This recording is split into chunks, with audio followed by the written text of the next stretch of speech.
Wirebugs are an integral part of your hunter's toolkit and offer a plethora of mobility options as well as some new attacks. Now it's important to remember that Wirebug moves rely on Wirebug charges. These charges cost Wirebugs, but don't fret, these bugs will recover over time.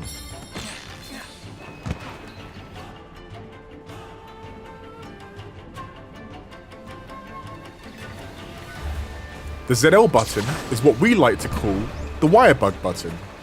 Pressing ZL in conjunction with other buttons will allow you access to a wide variety of moves. Some of these will allow you to reposition, outmaneuver and hunt your prey in diverse and unique methods. We're going to take a few moments to break these moves down so that you're fully prepared for the hunt ahead. Now before we go any further, it's important to remember that these moves are contextual and will change depending on whether your weapon is sheathed or drawn. Let's start with those available to you with your weapon sheathed.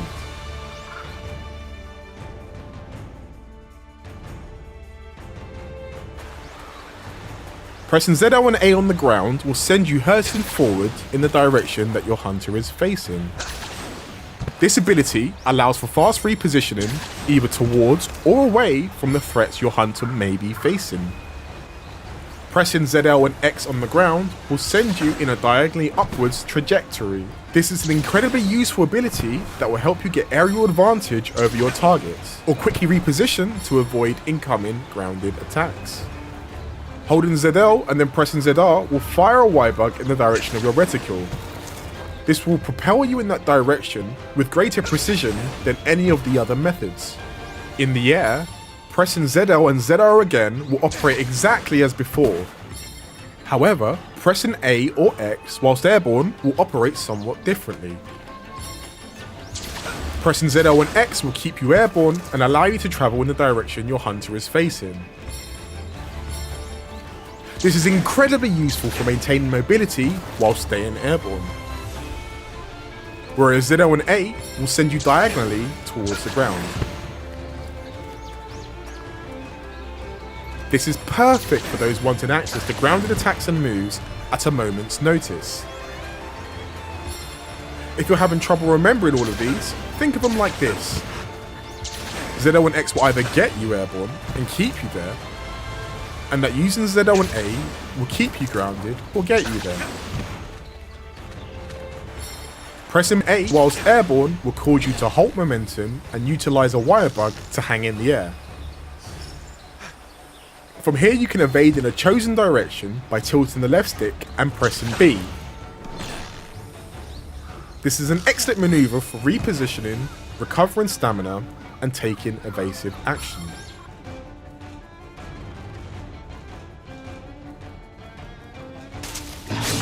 When knocked off your feet by monster attacks, you can use the Wirefall technique to dust yourself off and get back into the fray.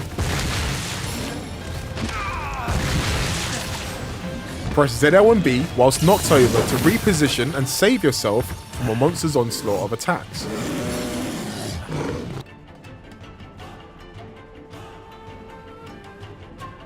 Performing a wire dash when facing a wall will allow a hunter to perform a wall run. From there, you can traverse sideways or upwards, but at the cost of your stamina. Whilst wall running, your hunter will have access to other moves such as wall jumps or attacks.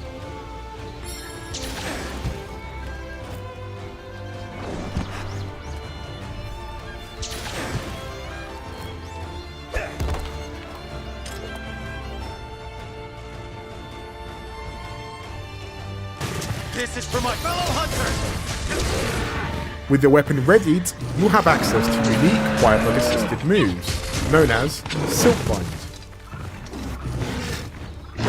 Silkbind attacks can be triggered by pressing ZL and X or A depending on your weapon's moveset. Ranged weapons can trigger these moves by holding R and pressing X or A whilst their weapon is drawn. We hope you've enjoyed this brief overview of the basics of using the Wirebug. We hope you'll take this knowledge and develop it even further when you get your hands on Monster Hunter Rise, which arrives on Nintendo Switch March 26, 2021.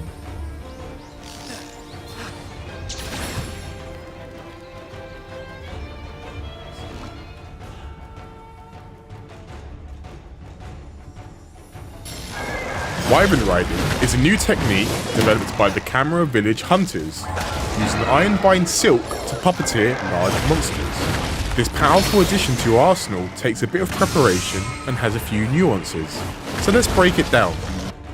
Now, before you can ride any monster, you will have to bring it down to a susceptible condition where you can latch on iron-bind silk and take command. This is called a mountable state.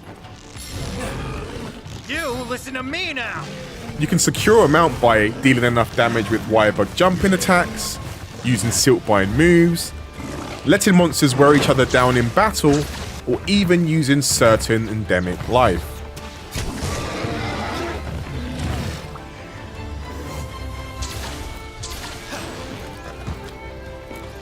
Once you've taken the reins, you can control the monster in a variety of ways. You can freely roam around the map by holding R and moving the left stick.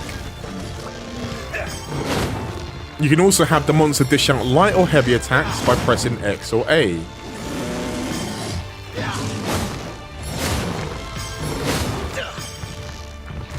And even perform evasive maneuvers with the B button.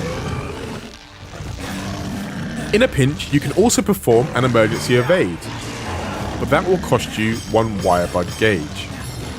However, emergency evading right before an incoming attack will fill your Wyvern Riding gauge. We're going to talk more about this gauge later. If you're looking to deal some serious damage to the monster you're currently riding, you can press the Y button to launch it forward and dismount. See ya! This will topple the monster if it hits an obstacle or another monster. Proficient hunters can even chain together multiple launches by pressing the B button right as the collision happens. This will cost Wirebugs, so proceed with caution. Bye-bye! This is for my fellow hunter! Now, you can't ride a monster forever. The Wyvern Riding timer will tell you how much time you have left on your current mount. Landing attacks on other monsters will recoup some of that time spent, but if your mount gets hit, you'll lose a good chunk of time.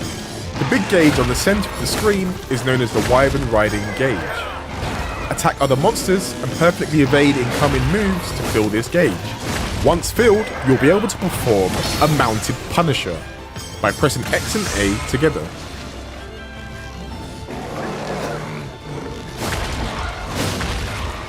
The window for you to execute that command is small, but the payoff is huge. After a mounted Punisher, you'll automatically dismount the monster. Each monster has its own unique attacks available when mounted. Whether you're looking to topple your targets, or dish out devastating damage to another monster, the Wyvern Riding technique has you covered with plenty of options. When you're out on the hunt, keep a lookout for other monsters nearby, as they can help you turn the tides of battle. We hope you enjoyed this brief overview of the basics of Wyvern Riding. We hope you'll take this knowledge and develop it even further when you get your hands on Monster Hunter Rise, which arrives on Nintendo Switch March 26, 2021. That'll do for now.